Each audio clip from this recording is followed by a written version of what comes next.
Unha reflexión sobre a situación que pasa todos os anos, sobre todo co cultivo do millo. O millo forraxeiro é o principal cultivo de Galicia, con 70.000 hectáreas, é fundamental para as explotacións, para a alimentación das explotacións, tanto de leite como de carne. Está sufrindo un acoso reiterado e crecente das mandas de Sabarín cada ano. Se hai unha ventaxa que ten o cultivo do millo é que sabemos perfectamente cando se van producir os danos. Se van producir no momento da sementeira, no momento que o grao está no chan e empeza a brotar, hai un parón de uns 2 meses, mentras o millo non ten espiga, e a partir de mediados de agosto, principios de setembro, dependendo da campaña de cada zona, volve entrar o Sabarín a facer danos. É un problema estrutural e un problema é unhas oportunidades que non se están aproveitando, porque na época da sementeira temos unhos danos, despois hai esa pausa que decía, xullo a agosto, onde non se fai nada, absolutamente nada, non se intervén, e é unha oportunidade que estamos perdendo, e despois a partir do mes de setembro volven os danos. Entón, a nosa principal reflexión, e o que queríamos trasladar hoxe, é que vamos a trasladar á Consellería de Medio Ambiente a solicitud de que a partir de canto antes se incorporan na xestión dos danos do Sabarín, primeiro, unha emerxencia cinexética nas comarcas onde hai alta presencia de millo, e segundo, que se incorpore a legislación de caza normativa por rango que se considere suficiente, ou mellor pode ir na propia declaración de emerxencia cinexética, a obriga dos tecores destas zonas onde se dá esta presencia do cultivo de millo, de que se faga un plan preventivo de danos. O reto que temos é ir por diante dos danos, non por detrás. Actualmente a situación é que hai que esperar a ter danos para denuncialos e pedir intervencións, cando o ideal sería que eses danos non se produceran, que poderamos ir por diante.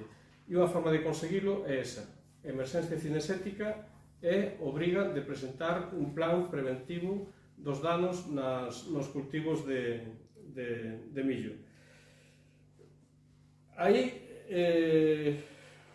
pensamos que están as claves de mellorar a situación, porque estamos ante un problema que é estrutural, non é coyuntural.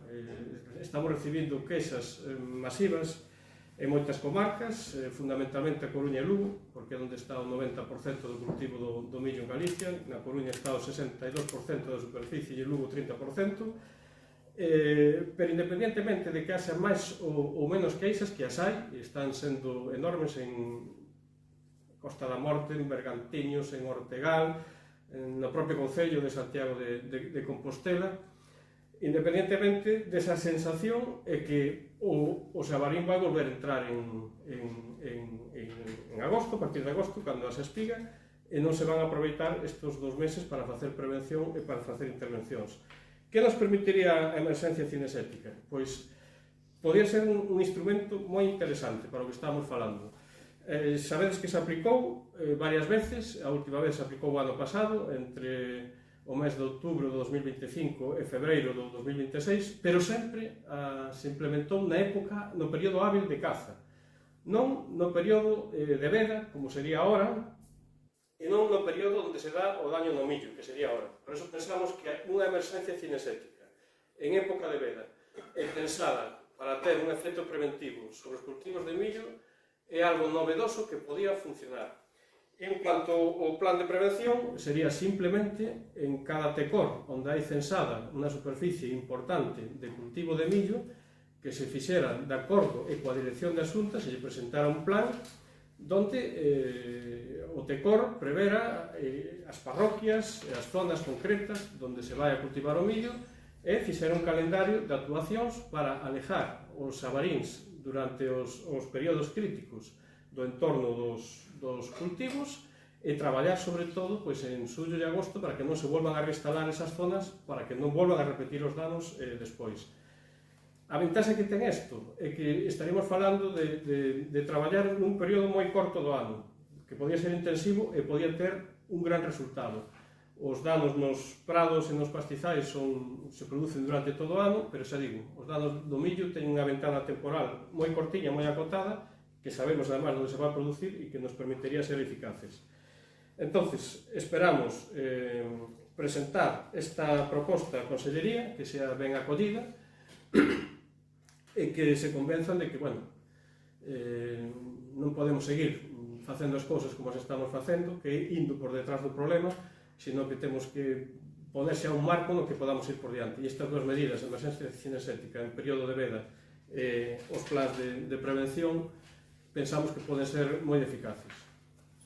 A empresa é obvio, a convocamos en un momento difícil, porque máis que preocupación existe indignación no sector produtor. É dicir, é evidente que hai un incremento de danos, nos recibimos moitísimas chamadas e a cuantificación dos danos están aí, é dicir, todos os anos se reproduce esta mesma situación. E, por tanto, non estamos falando dun problema puntual, sino dun problema estructural que necesita de que nos anticipemos os problemas que se nos plantean. Temos un período que é o mes de xuño, onde se é a sementeira do millo, é onde se empezan a detectar os problemas e onde empeza a haber a crispación. Temos esos 2 meses de xullo e agosto de parálisis, onde parece que ven a tranquilidade e todo o mundo se relaja, e setembro que novamente, ca maduración da espiga, pois lógicamente volve outra vez o xabarín. E non podemos estar sempre igual. É dicir, necesitamos solucións, e necesitamos anticiparnos os problemas, e necesitamos que se activen os mecanismos. Necesitamos que se convoque a mesa de traballo da Consellería de Medio Ambiente, a través da Consellería de Medio Ambiente, donde están todas as partes implicadas en un proceso e donde cada vez detectamos un maior número de problemas. Non cabe duda, non hai nada comparable aos danos personais, eso é evidente. 14 accidentes diarios, cada ano se incrementa o número de accidentes nas vías de comunicación e, por tanto, é un índice claro de que se está incrementando a población de jabalís, pero a que a maiores se incrementan os danos, 14 millóns de euros, é dicir, que levamos a aguantar os produtores. É dicir, non pode ser os produtores sempre que se asuman a alimentación da fauna salvaxe neste país. Ten que haber e activar mecanismos. E, sobre todo, por unha cuestión. É dicir, cando un produtor de leite, de carne, planta millo, o planta non para cobrar unha indemnización polo daño, sino que o planta porque é unha base fundamental para a alimentación. O coste de alimentación ou explotación de leite é entre o 60% e o 70%. O que se está facendo con os danos, que non, lógicamente, os profesionais, con 3.000 euros ao ano, non se lle dá amortizado, non se lle dá pagado os danos que se producen na explotación. Por lo tanto, se produce un novo incremento de costes de produción en unha situación, en un contexto de caídas de precios e onde xa se está pasando mal por esta reducción. Por lo tanto, hai que activar. E dicir, non pode ser a agricultura e a ganadería unha profesión de risco económico como a que estamos sufrindo. A plaga do jabalí, onte estábamos denunciando esta semana a plaga do gusano soldado, donde se estaba levando por diante centos de hectáreas precisamente de millo, é dicir, o que non rematou o xabarín na sementeira está rematando o gusano. Por tanto, temos que activar esos mecanismos de prevención, de evitar que suceda constantemente eso e, sobre todo, de coordinación por parte de quen pode, que é a propia administración. E iso é o primeiro que queríamos trasladar. E segundo, que necesitamos que se poña en marcha a mesa donde están todas as partes do sector, se queremos ir da man. Pero que a caza social, xa vamos dicindo tempo, que non pode ser a solución, non pode ser o pilar sobre o que apoyemos a solución. Por qué? Porque os tecores cada día teñen menos capacidade, é dicir, o envilecemento dos propios cazadores, non hai forma humana de que ese sexa a solución. É máis, os últimos anos que descansamos sobre eles a solución ao problema, o que se fixo foi incrementar, co cual temos claro xa que non pode ser. E despois sobre outra cuestión. En diciembre recordades que denunciábamos unha situación preocupante, que era a PPA. Croacia acaba de declarar o positivo hai unha semana, Rumanía está loitando co problema, Cataluña leva 342 positivos. É dicir, o problema non só non pasou, sino que é un problema grave e que temos que previr polo que pode suceder e o impacto que pode xerar en un sector que é fundamental, o porcino, en caso de que nos cerren tamén as nosas fronteiras ou que non se admita a territorialización. Por lo tanto, temos que darlle solución ca mesa do traballo con unha actuación rápida e efectiva, sobre todo nestes meses, para evitar que siga crecendo a población e temos que reducir o número de xabarís. Iso é unha evidencia, xa pusemos encima da mesa mecanismos que había que activar, a caza profesional, é dicir, o que acaba de comentar Xacobo, pero sobre todo introducir unha liña de colaboración constante e continua cos tecores. É dicir, que ten que ser unha parte da solución, non pode ser a solución definitiva, somos conscientes delos, pero hai que ir da man con eles e da propia Consellería. O que queremos é ser activos nas propostas de solución. É dicir, non se trata de facer unha crítica, sino de darle ou buscar solución entre todos para evitar que ano tras ano estemos falando do mismo problema. E isto era un pouco o que queríamos trasladar, que vamos a solicitar inmediatamente a Consellería que convoque a mesa de traballo e, sobre todo, poñer en esa mesa enribada as solucións que aportamos no escrito que se presenta na Consellería de Medio Ambiente.